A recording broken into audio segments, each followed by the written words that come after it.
I pray, Father, over each and every family member, every friend. I was in class and my mama had called me. She was like, "Are you okay?" And I was like, "Yeah, why?" She was like, "Oh, they just heard that a black male guy was killed on campus." And then a couple minutes after that, I got an email from the school saying like, they found the deceased person this morning. And we just ask that you continue just to lift us up in your prayers. We thank you.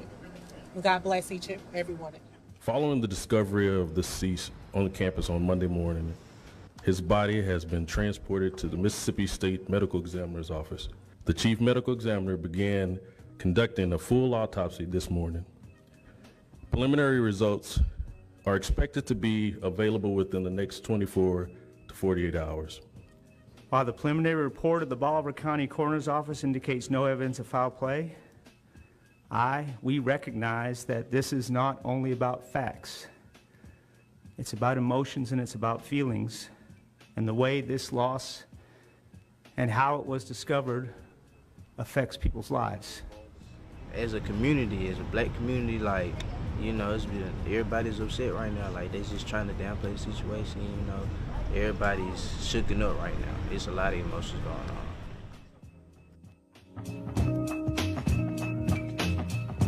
Yeah, we are back here on WLTH 1370 AM. That's 92.7 in the FM dial. It is Friday, September the 19th, 2025. The future is here. The future is now. 6:50 in the PM. And as you heard, there has been a hanging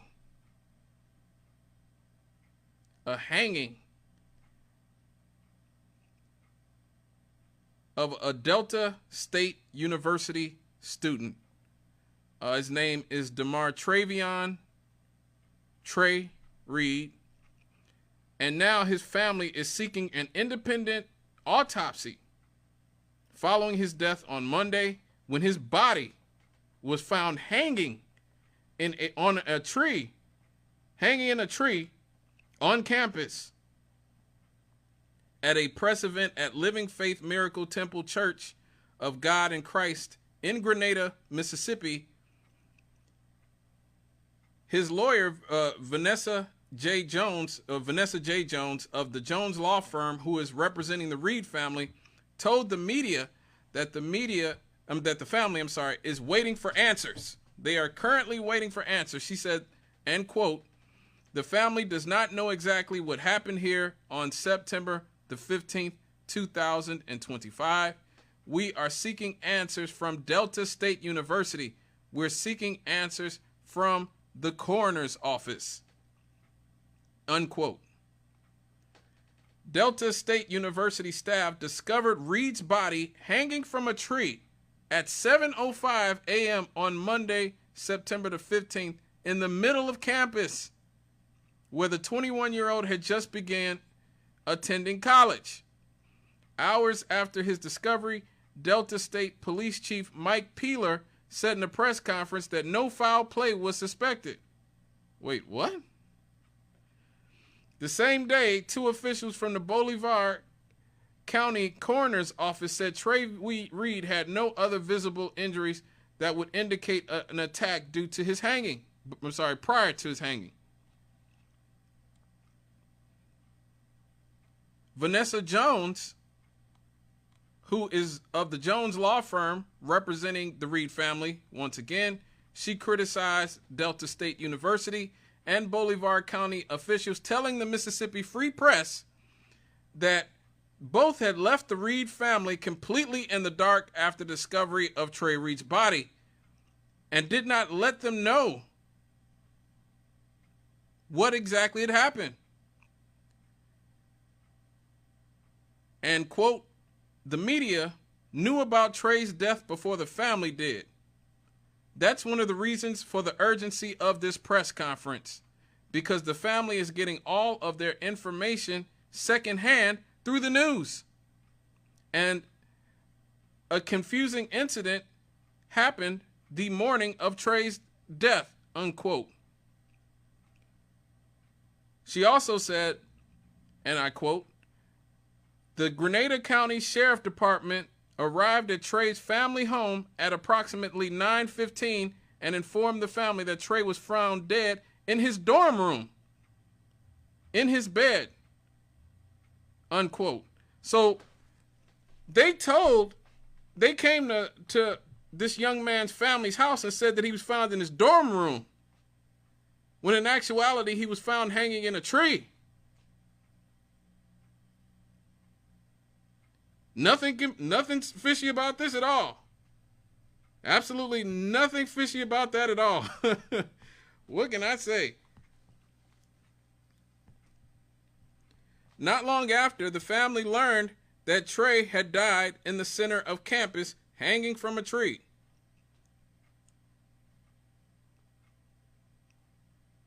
Jones said, quote, "The family needs clarity on the moments leading up to Trey's death. If this young man was on the campus of Delta State University, with all these cameras and all this modern technology, from the moment he left his dorm room or entered the campus, there should be surveillance of all of his actions. That's what we want. Bring the surveillance, bring the cameras, so that we'll know exactly what happened," unquote. Jones did not allege Reed's death had been violent, but demanded a full and independent investigation. And I quote, "We're not here to point fingers yet, but we will have answers. The possible constitutional violations of releasing Trey's name to the media immediately after it happened, we'll get to that. But the family is asking for answers," unquote. Speaking at the same press event, Pastor Jerry Reed, who happens to be Trey's uncle, told the media that his nephew had been a happy young man filled with purpose and excited for a new chapter at Delta State University. And I quote, "When I talked to him, he always told me that he had a plan for his life and many things he wanted. He wanted to go to college. He wanted to be a truck driver, because that's what I was for nearly 30 years, and that's what he wanted to be," unquote. Civil rights attorney Benjamin Crump also has joined the Reed family in seeking a full and independent investigation of the death of Trey Reed. U.S. House Representative Benny Thompson of Mississippi, whose district includes Bolivar and Grenada counties, called for a federal investigation into Reed's death by the U.S. Department of Justice and the FBI. Yeah, I'm sure Trump's DOJ and the FBI will get right on that. Trey Reed's death set off alarms across social media, with countless concerned observers fearing that Reed's death was intentional, a painful echo of the many lynchings of black men in Mississippi's past. One persistent rumor falsely asserted that Trey's limbs had been broken, rendering suicide impossible. So his limbs were not broken. Monday, the Mississippi Free Press spoke to Bolivar County Deputy Colonel Murray Rourke, who said that he assisted his colleague, Deputy Coroner Dwayne Proctor, in the examination of Reed's body. Rourke insisted that he had seen no evidence of broken limbs on Reed's body. Later, Bolivar County Coroner Rudolph Seals elaborated, confirming that the examiners found no evidence of assault on the body of the deceased. At Tuesday's press conference, Vanessa Jones alleged that university leadership had yet to even call the Reed family, good Lord, contradicting statements from Delta State University President Dr. Dan Ennis. Ennis acknowledged in a press conference on Wednesday, explaining that he was bound by protocol to communicate with the individuals Trey Reed himself listed as next of kin, rather than immediate family relations. So this is one of those cases that we're going to have to keep an eye on. And we have breaking news in this case. Colin Kaepernick, you guys remember Colin Kaepernick, the quarterback of the San Francisco 49ers, who inspired an entire movement pre-George Floyd talking about police brutality by kneeling. He is funding an independent autopsy for Trey Reed of Delta State University. So, you know, that is a good thing for Cap to do. I've been wondering where Cap was. I hadn't heard from him in a few years, but it's good that he's still in the fight for justice in the community. But yeah, this is the world we live in, and I don't want to you know, scare up anything or scare anybody or engage in the type of fear mongering that a lot of people do. But it is important to stay woke. As Lead Belly said, stay woke. Even in 2025. Even in the year 2025, we got to stay woke. You know, we can't be caught slipping. I mean, I think a lot of people think that, you know, up here in Indiana, because we're technically a northern state, that you can sort of rest assured. But they call us North Alabama for a reason. You know, at one point, 25% of our House of Representatives were Ku Klux Klan members. Right here in the state of Indiana. We're the home of the Ku Klux Klan. So, you know, once again, it is very important to not let your guard down, regardless of where you're at, whether you're in Mississippi or even if you're up here in the north, was technically the north.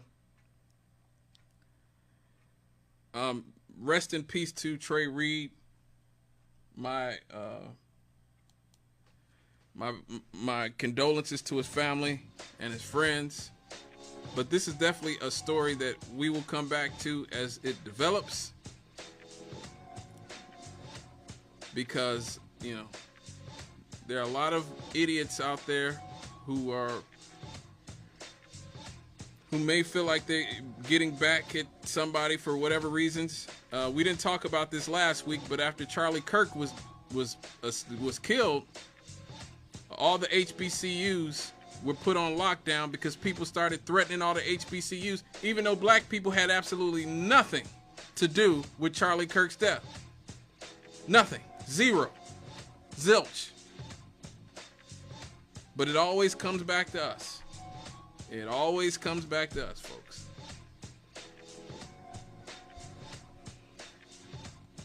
All right, folks.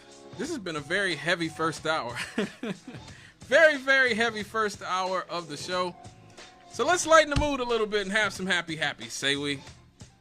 Please stay with us here on WLTH 1370 AM, the region's choice, the people's voice, here on Straight Out of the Cannon with me, Scott Cannon. We'll be right back after these.